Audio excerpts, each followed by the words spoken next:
Esta idea nació a raíz de que me tocó hacer a mí proyectos escolares. Y siempre me ha fascinado a mí la literatura, soy profesora de lengua y literatura del colegio. Y siempre me ha fascinado esas historias, mi abuelito nos contaba, mi mamá nos contaba, mi esposo también igual me cuenta o me contaba. Y siempre decía yo, algún día voy a escribir, algún día voy a escribir. Y me surgió ahí la idea con los muchachos, dije, muchachos, vamos a trabajar de esta manera.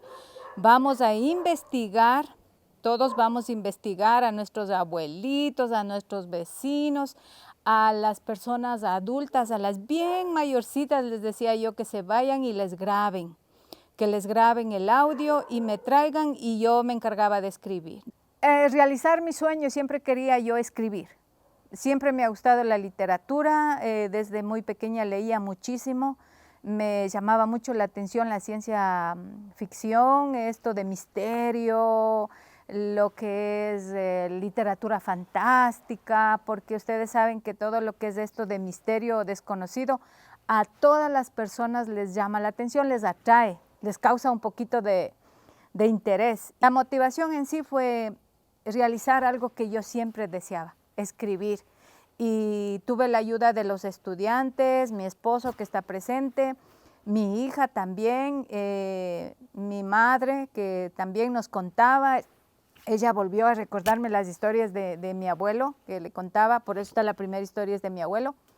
Y eso le digo, una satisfacción haber cumplido el sueño que yo siempre quería. Una anécdota, por ejemplo, que les puedo contar es que yo me quedaba a veces escribiendo hasta las 11, 12 de la noche, 1 de la mañana. Decía, tiene que salir porque me decían, el Edwin me decía, haga Susi breve para ver si en esa época el alcalde Marlon nos quiere ayudar. Yo decía, sí, me quedaba hasta la noche. Y estaba escribiendo, como me quedaba yo en el cuarto de estudio, escribe. Y se me vino la sensación de que alguien estaba, que se me iba a aparecer en la ventana. Yo regreso a ver y me entró un poco de miedo, dije, ahí queda todo. Me voy a dormir y me dediqué a escribir solo la mañana, ya la noche ya solo hasta las 10, así ya más la noche ya me daba un poco de miedo. Estábamos buscando nombre para el libro, no sabíamos con los muchachos, y ayúdame a pensar qué nombre le ponemos al libro. Ayúdenme a pensar, y unos me decían una cosa, otra cosa, cuando una tarde pensando en la casa con mi esposo, mi hija, digo, oigan, ya debo poner el nombre al libro, ayúdenme. Dice, pero mi hija dice, pero mami, dice, ponle historias de miedo, ponle los cuentos. Digo, no, es que son historias de verdad, son reales. Digo, es que los abuelitos ha contado.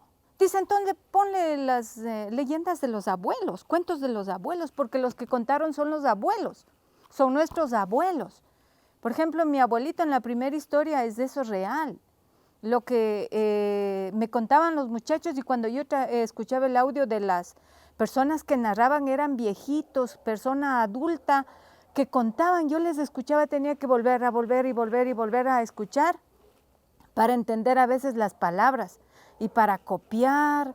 Y, o sea, le digo, esto para algunos será fantasía, pero para mí es real, porque en la época como nuestros abuelos nos contaban, en la época antigua de aquí en Baños no había luz, pero abundaba estas situaciones, abundaba estas cosas raras, que a raíz de que se da la luz eléctrica, ¿no? A raíz de que se produce ya la electricidad, empiezan a haber pequeños focos en la ciudad, esos seres o los seres que nosotros conocemos como de misterio de la noche, empiezan a alejarse y empiezan buscando lugares lejanos, lugares oscuros. Ustedes ahora ya casi no se escucha que la loca viuda, que el diablo, que el duende, muy raro escucho ahora del duende porque sí pregunto, todavía soy bien curiosa, pero ahora lo más es, ellos buscan las oscuridades. A ver, de niña me contaba mi mamá todas. Por ejemplo, nos contó de la uñaguilla. Nos contaba, por ejemplo, que mi abuelito era, en ese tiempo se iban caminando a Quito Dice que se iban caminando, no había luz y caminaban por este camino que es de Yigua, por ahí. Dice que se juntaban algunos jovencitos y se iban para Quito a ver el circo, que llegaba al circo y todo eso.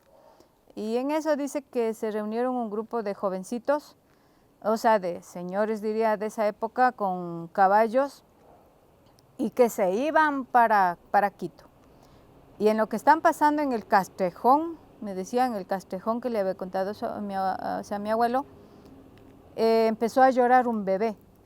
Entonces dice que entre ellos decían, un bebé, han ido botando un bebé, no decían bebé, decían, han ido botando un guagua, han ido botando un guagua. Vamos a ver, todos ahí un poco alterados, un poco emocionados de que van a un bebé. Pero por ahí alguien dice que se acuerda y les dice, no, cuidado, eso no es bebé, es la uñaguilla. Ustedes saben que es la uñaguilla, es del diablo. Entonces dice que como que reaccionan y le picaban al caballo para que corra y esa cosa les seguía igual. Corrían y este ser, este ente, les seguía igual, y lloraba y lloraba y lloraba, pero dice que le afectó a uno de ellos, que se desmayó. Ese momento dice que bajaron, le ayudaron, le soplaron trago, ahí decía el trago de baños, y le llevaron a Patate, a la iglesia de Patate, para que el cura le logre limpiar. Eso es lo que yo me acuerdo de la uñaguilla. Cuando tuve, creo que 7 u 8 años, en la casa de mi abuelito, que era antes por el terminal, estábamos así conversando, mis tías, mi mamá, conversando y la lucecita del cuarto alumbraba al fondo, a la pared. Cuando de pronto todo se hizo un silencio, cuando algo va a pasar siempre se produce primero el silencio, un silencio total, un silencio bien terrible.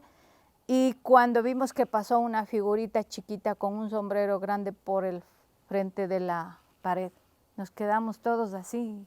Y en esa edad que yo tenía, y ya, o sea, les puedo decir que era el duende. Y asimismo una vez en sueños, más despierta que sueño, yo no creo que fue sueño, yo creo que fue despierta, le vi que era de color verde, o sea, como los troncos de árbol. Yo por eso siempre me imagino que el duende es como la corteza del árbol, su piel así fea. Un vecino mío tenía unos árboles de aguacate y siempre salía yo a trotar y de paso a coger esos aguacates que se caían en el estadio del Cosmopolita. Cuando un día voy, digo, me voy a ver los aguacates. ¿Qué aguacates? No había ni los árboles. Y le digo, oye Galo, digo, ¿qué pasó? ¿Por qué tumbaste los árboles? Dice, es que no sabe, dice Susanita, lo que pasó.